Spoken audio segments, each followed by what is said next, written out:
이 일 후에 내가 보니 하늘에 열린 문이 있는데 내가 들은 바 처음에 내게 말하던 나팔 소리 같은 그 음성이 이르되 이리로 올라오라. 이후에 마땅히 일어날 일들을 내가 내게 보이리라 하시더라. 내가 곧 성령에 감동되었더니 보라, 하늘에 보좌를 베풀었고 그 보좌 위에 앉으신 이가 있는데 앉으신 이의 모양이 벽옥과 홍보석 같고 또 무지개가 있어 보좌에 둘렸는데 그 모양이 녹보석 같더라. 또 보좌에 둘려 24 보좌들이 있고 그 보좌들 위에 24 장로들이 흰 옷을 입고 머리에 금관을 쓰고 앉았더라. 보좌로부터 번개와 음성과 우레소리가 나고 보좌 앞에 켠 등불 7이 있으니 이는 하나님의 7 영이라. 보좌 앞에 수정과 같은 유리바다가 있고 보좌 가운데와 보좌 주위에 4 생물이 있는데 앞뒤에 눈들이 가득하더라. 그 첫째 생물은 사자 같고 그 둘째 생물은 송아지 같고 그 셋째 생물은 얼굴이 사람 같고 그 넷째 생물은 날아가는 독수리 같은데 4 생물은 각각 6 날개를 가졌고 그 안과 주위에는 눈들이 가득하더라.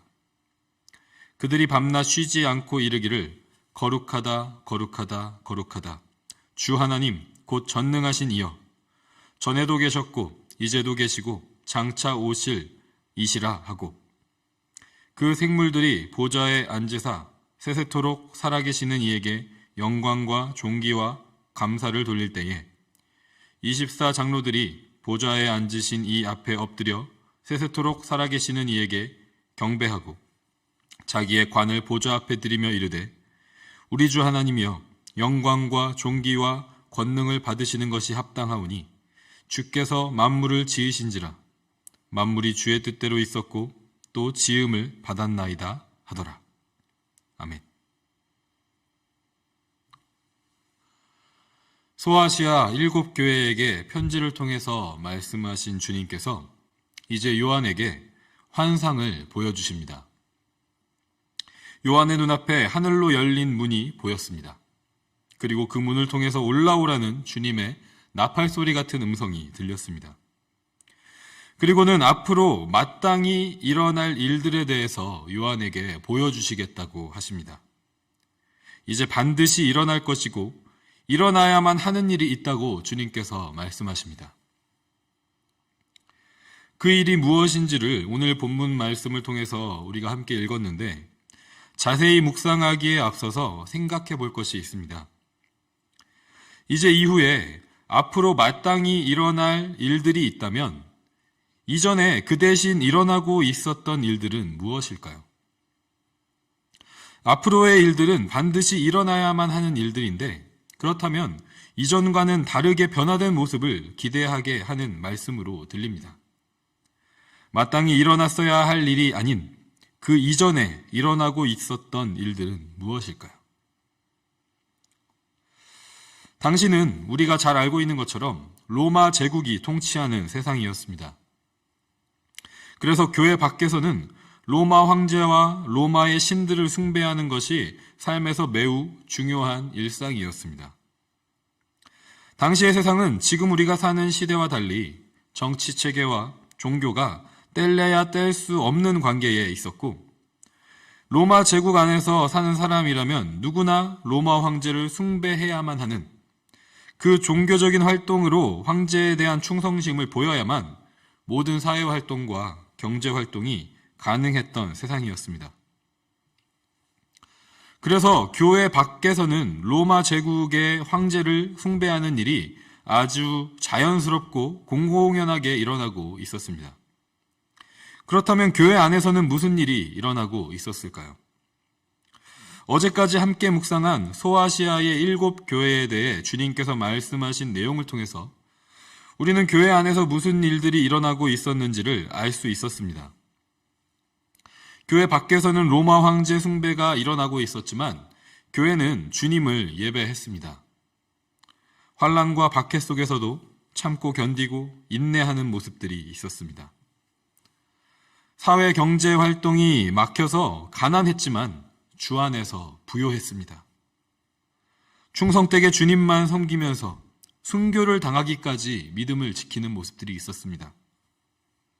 여러 가지 어려운 상황 속에서 사역을 할 수밖에 없었지만 사랑과 믿음과 섬김과 인내로 주께서 맡겨주신 사역들을 감당했습니다. 이처럼 연약한 중에서도 믿음을 지키는 교회의 모습을 주님께서 칭찬하셨습니다. 하지만 교회 안에서 이렇게 주님께서 칭찬하실 만한 아름다운 일들만 일어나고 있었던 것은 아니었습니다.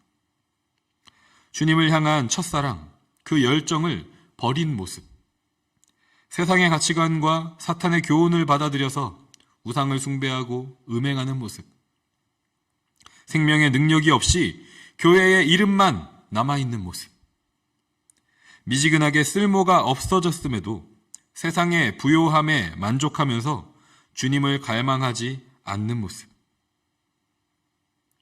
교회 안에는 이와 같이 주님께서 책망하시는 악하고 죄된 모습이 여전히 있었습니다. 이런 일들이 교회 안에서 일어나고 있었던 것입니다. 교회 밖에서는 로마 황제 숭배가 일어나고 있었고 교회 안에서도 온전히 주님을 섬기지 않는 일들이 일어나고 있는 그때에 주님께서 오늘 이 환상을 보여주셨습니다. 하늘 보좌에는 주님께서 앉아 계셨는데 그 모습은 아름답게 빛나는 보석과 같았다고 말합니다. 주님이 앉으신 보좌 주변에는 24개의 보좌가 둘려 있었고 거기에는 24명의 장로들이 흰 옷을 입고 앉아 있었습니다. 그리고 보좌 앞에는 하나님의 영을 상징하는 7 등불이 켜 있었고 앞뒤와 6 날개에 눈이 가득하게 있는 4 생물이 있었습니다. 4 생물들은 밤낮을 쉬지 않고 주님을 찬양했습니다. 그들이 찬양할 때 24명의 장로들도 흰 옷을 입고 주님을 경배했습니다. 이것이 주님께서 요한에게 보여주신 환상이었고 주님은 이제 앞으로 마땅히 반드시 일어날 일이 이 일이라고 말씀하셨습니다. 주님을 찬양하고 예배하는 일이 일어날 것이라고 말씀하셨습니다. 그런데 이 환상의 내용에서 주목해 볼 것들이 있습니다. 먼저는 4 생물들이 주님을 부르는 호칭입니다. 8절에서 4 생물들이 찬양할 때 주님을 이렇게 부르고 있습니다. 거룩하다, 거룩하다, 거룩하다. 주 하나님, 곧 전능하신 이여, 전에도 계셨고 이제도 계시고 장차 오실 이시라. 아멘. 요한에게 계시하시는 주님은 우리를 위해서 십자가에 달려 죽으셨다가 다시 살아나신 예수 그리스도 주님이십니다. 그런데 그 주님은 주 하나님, 곧 전능하신 이시라고 말씀하고 있는 것입니다. 구약 성경에서 고백하는 하나님, 전능하신 만군의 여호와 하나님, The God Almighty, 그 하나님과 같은 분이 바로 주님 예수 그리스도이심을 찬양하고 있는 것입니다. 그리고 주님은 전에도 계셨고 이제도 계시고 장차 오실 이시라고 또한 말씀하고 있습니다. 이것은 그리스도의 재림에 대한 고백이기도 하지만 여호와 하나님, 야훼 하나님, 스스로 계신 분, 태초부터 영원까지 언제나 계시는 그 하나님의 이름과도 같은 뜻을 가진 고백이기도 합니다. 그리고 이렇게 찬양하는 4 생물들은 마치 이사야 6장과 에스겔 1장에서 2 선지자가 환상 중에 본 모습과도 매우 비슷합니다. 이처럼 4 생물들이 주님을 찬양하고 그 이름을 부르는 환상은 주님이 구약 성경을 통해서 이스라엘 백성들과 언약을 맺으신 분이라는 것을 말씀하고 있습니다. 그분이 바로 우리 주 예수 그리스도이심을 선포하고 있는 것입니다. 그런데 우리가 한 가지 더 주목할 부분이 있습니다. 그것은 주님을 예배하는 방법이 구약 성경에서 제시하는 방법과는 사뭇 다르게 보인다는 점입니다.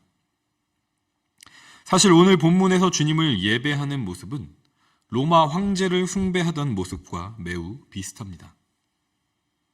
로마 황제가 제국을 돌아다닐 때는 항상 관료들을 동행해서 다녔고 어떤 도시에 방문한 로마 황제를 숭배하는 제사를 할 때에는 그 관료들도 황제의 보좌 주변에 함께 앉았습니다. 그리고 황제를 숭배하는 제사의 의복은 흰옷이었으며 쓰고 있던 금 면류관을 황제 앞에서 벗어서 내려놓는 것은 그리스 제국부터 이어져 내려왔었던 황제 숭배의 방법이었습니다.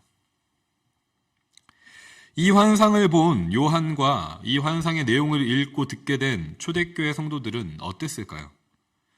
그들은 교회 밖에서 열렬하게 매일마다 쉬지 않고 드려지는 로마 황제 숭배 제사가 어떤 방법으로 드려지는지를 잘 알고 있었습니다. 그리고 교회 안에서도 주님을 온전히 예배하지 못하고 세상의 가치관과 사탄의 교훈에 휘둘리며 우상을 숭배하고 음행하는 죄에서 여전히 자유롭지 않은 교회의 모습을 알고 있었습니다. 그런데 주님께서 이 환상을 통해서 앞으로 마땅히 반드시 일어날 일이 이것이라고 보여주신 것입니다.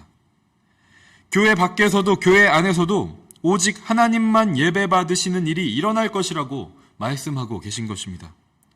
심지어 로마 황제를 숭배하는 제사의 방법과 비슷할지라도 예배의 대상이 주님으로 바뀜으로 하나님만 예배받으시는 일이 온 땅에서 로마 제국이 다스리는 것 같은 그 온 땅에서 일어날 것임을 보여준 것입니다. 사실 이런 일들은 복음이 전해지는 선교 현장에 늘 있어 왔던 일입니다. 지금 우리가 모인 이 새벽 기도회는 한국교회가 가지고 있는 특별한 예배의 전통입니다.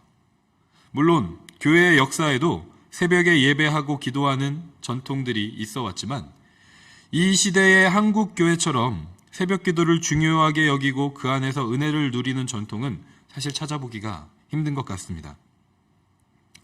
새벽 기도의 유래에 대한 다양한 해석들이 있지만 그 중에 공통적인 내용은 한국 땅의 오래된 토착신앙이나 불교, 도교와 같은 종교의 전통과 제의법의 영향이 교회의 새벽 기도회로 연결되었다고 말하고 있습니다. 매일 아침 일찍 일어나서 우상과 가짜 신에게 기도하고 소원을 빌던 습관이 복음을 만나고 복음을 들은 후에 참 신이신 전능하신 주 하나님, 어제도 계셨고 이제도 계시고 장차 다시 오실 주 여호와 하나님, 우리 주 예수 그리스도를 예배하고 온 만물을 지으신 창조주 하나님 앞에 엎드려 쓰고 있던 면류관을 내려놓고 오직 주님만을 왕으로 고백하는 삶이 되는 그런 기적적인 변화가 일어나고 경험되어졌던 것입니다. 오늘 이 아침에 우리도 요한이 본 환상을 보기를 원합니다. 마땅히 일어날 일들을 보기를 원합니다. 이 참으로 감격스럽고 놀라운 기적을 경험하기를 원합니다. 주님의 몸된 교회를 이루는 한 부분이면서도 이전에는 온전한 예배가 드려지지 못하고 주님께서 책망하실 모습들이 있었던 나의 안에, 주님의 성전으로 부름받은 내 안에 오직 주님만 예배받으시는 놀라운 일들이 일어나기를 기도합니다. 면류관을 벗어드리고 주님의 왕되심을 쉬지 않고 고백하는 예배를 드리는 나의 삶이 되기를 기도합니다. 그 각자의 개인들이 모여서 교회된 가정이 되기를 원하고 또한 우리 교회 공동체가 되기를 원합니다. 그리고 더 나아가서 교회 바깥 세상에서도 이 세상에 헛된 썩어 없어질 우상과 돈과 명예를 쫓고 섬기던 곳에서도 복음이 들려짐으로 영원하신 주님만 예배하게 되는 축복을 기대하고 소망합니다. 이 일은 마땅히 반드시 일어날 것입니다. 이 주님의 말씀을 믿고 오늘도 매 순간 주님만 예배하는 삶을 사는 우리들의 삶이 되기를 주님의 이름으로 간절히 소망하고 축복합니다.